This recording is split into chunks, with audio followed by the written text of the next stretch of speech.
ஒரு 5 நிமிஷம் நம்ம இன்டர்நெட் வசதி இல்லாம இருக்க முடியுமா? ஆனா இந்த நாட்டுல போய் நீங்க இன்டர்நெட் அப்படின்னு கேட்டீங்கன்னா, இன்டர்நெட்டா அப்படின்னு சொல்லிட்டு அங்க இருக்கக்கூடிய மக்கள் எல்லாரும் வியந்து கேள்வி கேட்பாங்க. இப்படிப்பட்ட ஒரு நாடு இருக்கு அப்படிங்கிறது உங்களுக்கு தெரியுமா? அது எங்க இருக்கு அப்படிங்கிறத நான் சொல்றேன். தகவல் தொழில்நுட்பம் அப்படிங்கிறது ரொம்பவே வளர்ந்துருச்சு அப்படின்னு தான் சொல்லணும். ஏன் அப்படின்னா, நீங்க வெளியில போய் எல்லா விஷயத்தையும் தெரிஞ்சுக்கணும் அப்படிங்கிற எந்த அவசியமே கிடையாது. கையில ஒரே ஒரு மொபைல் போன் இருந்தா போதும், உலகத்துல நடக்கக்கூடிய எல்லா விஷயங்களும் அந்த மொபைல் போன்ல பார்த்தே நீங்க தெரிஞ்சுக்கலாம். அப்போ மொபைல் போன்ல எல்லா விஷயங்களும் தெரிஞ்சுக்கணும் அப்படின்னா, இணைய வசதி அப்படிங்கிறது ரொம்பவே அவசியமான ஒண்ணு. ஒரு 5 நிமிஷம் மட்டும் நம்ம ஊர்ல இன்டர்நெட் வசதி கிடைக்கலன்னு வச்சுக்கோங்க. நம்ம என்ன பண்ணுவோம்? விட்டா மரத்துல ஏறிடுவோம். சில பேர்லாம் டவர்லயே ஏறி போய் உக்காந்துருவாங்க.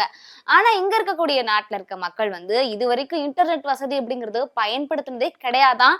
அது மட்டும் இல்லாம அங்க ஏடிஎம் வசதியுமே கிடையாதாம். ஒருவேளை அமேசான்ல இருக்கக்கூடிய மக்களா இருப்பாங்களோ அப்படின்னு கேட்டா அதுதான் கிடையவே கிடையாது.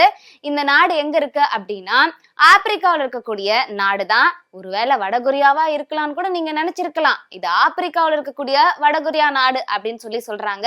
இந்த நாட்டோட பேர் என்ன சொல்றாங்க அப்படின்னா எரித்திரியா அப்படிங்கிற நாடுதான். அதாவது எத்தியோப்பியா பக்கத்துல இருக்கக்கூடிய எரித்திரியா அப்படிங்கிற நாடுதான். இந்த நாடை வந்து மிக ரகசியமான நாடு அப்படின்னு சொல்றாங்க.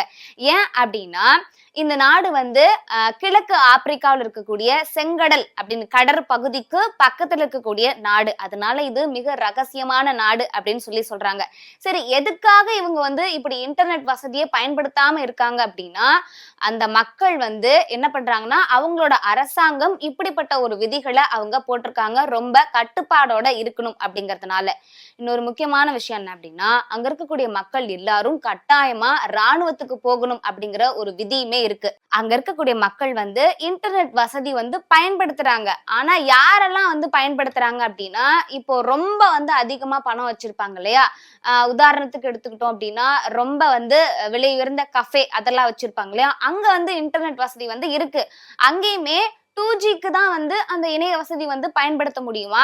அதையும் மீறி வந்து நீங்க பயன்படுத்துறீங்க அப்படின்னா 1 மணி நேரத்துக்கு 100 rupees வந்து சார்ஜுமே பண்ணுவாங்களாம். அப்ப பாத்துக்குங்க யாரெல்லாம் வந்து இன்டர்நெட் வசதி பயன்படுத்த முடியும் அப்படின்னு சொல்லிட்டு. இன்னொரு விஷயம் வந்து சொன்னேன் இல்லையா, அங்க 1% மக்கள் மட்டும்தான் இன்டர்நெட் வசதி வந்து பயன்படுத்துறாங்களாம். இன்னொரு விஷயம் நான் சொன்னேன் என்ன அப்படின்னா, அங்க ஏடிஎம் வந்து மிஷின் வந்து கிடையவே கிடையாது அப்படின்னு சொல்லிட்டு. அப்ப எப்படிப்பா அவசரத்துக்கு அங்க இருக்கக்கூடிய மக்கள்லாம் வந்து பணத்தை எடுத்து பயன்படுத்துவாங்க அப்படின்னா, நீங்க எப்பேற்பட்ட அவசர கால சூழ்நிலையா இருந்தாலும் கூட நீங்க பேங்க்குக்கு போனா மட்டும்தான் உங்களால பணம் எடுக்க முடியும் அப்படின்னு சொல்றாங்க. இவ்வளோ கட்டுப்பாடோட இருக்கக்கூடிய ஒரு நாடு அப்படின்னா அது எரித்திரியா தான்.